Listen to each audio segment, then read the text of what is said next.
So here's the cabin that I was going to carve, but it kind of turned out to be the whimsical thing. But I'm going to make this a series. I carved this earlier today. This is Mod Podge. What I'm going to do on this video, it's going to be a super quick video. You can see this stuff's like glue. It goes on white, but I'm going to Mod Podge this, let it dry overnight, or maybe even a couple days, and then I'm going to give it a black wash. So just try to remember how it looks now and how much cooler it will look once you give it the black wash. And this is for anybody wanting to get into wood carving. Make sure you put this Mod Podge on nice and smooth, like consistent, not clumpy like in this bottom corner, because there's a good chance it might not, well, it will dry, but it might dry kind of milky color. So try and put it on, I think, in my opinion, as smooth as you can. Anyways, I'm going to get this all done. I'm going to let it dry up, and then we're going to give it a black wash. You can give it a green wash, a gray wash, any color wash you wanted to give it to, but I want to give this one a black wash. So, anyways. So it's now the next day, and this is the Mod Podge has cured. You can see some spots. I don't know if you guys are going to see how it's kind of white in there. Probably might want to give it an extra day to cure, but that's good. All right, so it's now the next day, and the Mod Podge of the Modge, has cured. So now it's time to give it the black wash. I cut I like cutting these paper cups down lower because if they're tall, you'll tip them over. I tip them over with my paintbrush. I'm trying to dip in there because I'm so in such a panic. So I got some black dollar store acrylic paint in here, and I want to put a little bit of brown. I probably put too much black in there, and well, now there's too much brown in there, but that's okay. And we got some water here, so I think you can do any kind of got a paintbrush, big paintbrush here. Let's see, where's a smaller one? Here's one that's well, this one's, yeah, that's good enough. Just mix it up. So I'll get this black brown wash mixed up, and then we'll put it on the carving, and then we'll wipe it off. That's how easy a black wash is. Now sometimes when I do a final coat on this, like after I've given it, you don't have to use Mod Podge. You can use like a spray clear or varnish or whatever you want to do, but make sure it's cured all the way. I can tell this one, there's a couple spots here that's a little bit milky where it's thick. And oh, my alarm's going off. Let's hit snooze. Anyways, I'll just mix this up better, then we'll put it on, wipe it off. I don't know what I was rambling about, but I'm just going to mix this up a little bit. Nah, it's mixed up good enough. Actually, I'm just going to press pause, mix it up a little bit more, let it sit there for a while, let the paints dilute in the water and the water dilute into the paint, and then we'll put it on and wipe it off. If I haven't said that 1,000 times. All right, we'll just move this tray over to the side so we don't. So I'm going to hold this upside down like this so I get the paint deep underneath those shingles or whatever they're called, cow poo things with mold on them, and get it deep inside there. Kind of want to get everywhere that you painted. It's not rocket science. Anybody can do this. I just personally like it for something like this because it doesn't make it look so, well, it doesn't make it look so carved, I guess you could say. It kind of makes it look older and whatever.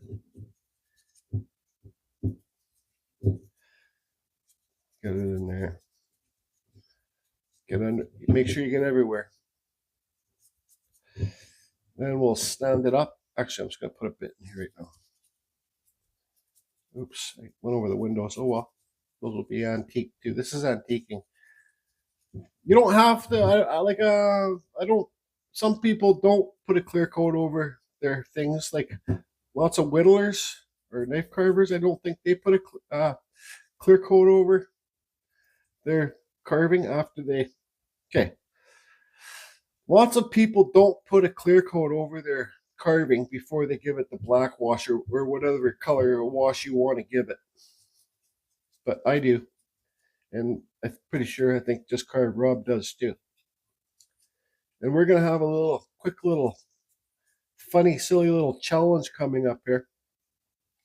I'll talk about that when I'm done this video here. I know I have the steampunk, me and Just Carved Rob have that steampunk challenge right now going on. But I'm gonna have a quick little fun challenge here that I hope that lots of you can participate in, and you have a chance to win one of my carvings and be on one of my videos. Anyway, so it's all on there. You got everywhere. Now, got more on my hands than anywhere. Now what you do is just wipe it off.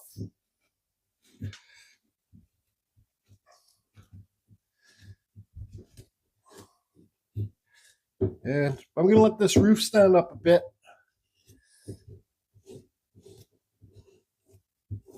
Make sure it all drips out, so it's not going to drip out when it's drying. Like it drip out first and I can get all the excess off of it. So I'll just finish wiping this off. See how it looks now? Now, some spots here, like I shouldn't have wiped it off because I wiped inside the deep spots here. So you can go like this. And then you can just dab it. I'll probably heat this up with the heat gun, speed it up a bit so I can finish this video. Speed up the drying of the stuff, wash. All right, so there's a quick how-to black wash video. I don't know if you guys noticed the difference from before till now, but it doesn't look so new and so shiny. Now you can also get clear coat and spray it on again. I don't know if you should brush it on again after because we got this paint in there, but let the paint dry good, give it a day or two, then give it another clear coat, and you're off to the races. So that's that. Just a simple little fun, whimsical house. Now, what I was saying before, you could put like little tiny highlights around these circles, but I don't know what I'm going to do with this piece yet. I don't know if it's going to be a winter piece or just a gnome piece. So, but when I do make a video making, like I'll get a little base for it and then put a little gnome by the door, and I'll figure out what color, little tiny paint strokes of on top of the swirls. Now, Canadian1dude@gmail.com. I'm gonna have a little challenge. My buddy Just Carved Rob has had a long winter. It's not been the best out there for him with weather and all, fixing cars and everything. It's just been I think it's been a long winter for everybody. So this is the little, I call it a Rob. Yeah, it's the wizard's friend from the land way yonder. So this is a little Rob. I don't know if I showed it earlier on this video, but it was the original little Rob was painted green and red. But then I don't know why when I was painting this, I painted it red and blue, but it's supposed to be green and red.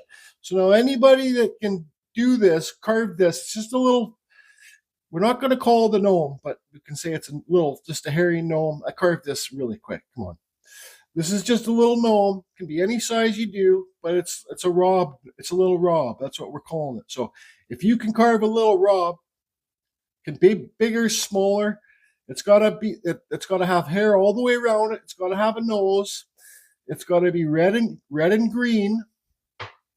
If you can carve this, and I get enough of them by, let's just say, the last week of May, I'll make a video of all your carvings. We'll call it, because I do that for the World of Wood Carvers, I call it, and I show people's carvings.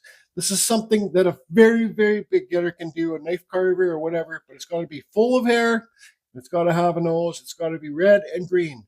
You can take a pit. So when you take your picture, hopefully you can take it in landscape. Like this is landscape, the way my phone is now. This is photo thing. You want to take your picture this way, and you want to have your name on the picture beside the little Rob. You can put it on a theme. You can have other carvings around it, but you got to have the little Rob in the picture in focus. You can send me your pictures to Canadian1dude@gmail.com. See, you want to take a screenshot? Canadian1, just the number, not the word, dude@gmail.com. By let's say the last week, the like 7 days away from the end of May. You got to send your pictures in by. I don't have this written down or anything. And or you can send me the pictures on Facebook. I'll start accepting pictures right away. I'll do a random draw, and whoever wins the random draw, I'll carve them a wood spirit on a video for YouTube, and I'll give them a shout out. I'll say that this wood spirit's for them. So does that make sense? So have the pictures into me the week before the end of May. Then I'll have the video out at the end of May with all the carvings. If we get enough, if there's only 5, that's only 5. But come on, anybody can do this, and they're funny. It's got to be funny. It's this. How could this not be funny? It's a little Rob. Me and Rob were poking fun at each other when I was doing my Halloween challenge. I says, if you don't knock it off, I'm gonna make a carving and name it after you. So this is what it is. It's just a little Rob. I did a bigger chainsaw carving one. Somebody bought it. I couldn't believe it. Anyways, I'd love to see your little Robs. Send the pictures in, Canadian1dude@gmail.com, or send me the pictures on Facebook, either or. And hopefully we get enough to make a video, and then I'll do a live Dremel carving of not live, but I'll do a Dremel carving of a wood spirit and talk about the winner. Give him a shout out, or her a shout out. That's it, everybody. Thanks for tuning in, and take care. Now this video is a lot longer than I thought it was going to be. There's the black wash and the little rub. Make a little scene out of it. Be creative, because this little Rob is from the land way yonder. Yeah, there's just the wizard and all these little Robs around, but the wizard has his wife at home. But anyways, little Robs.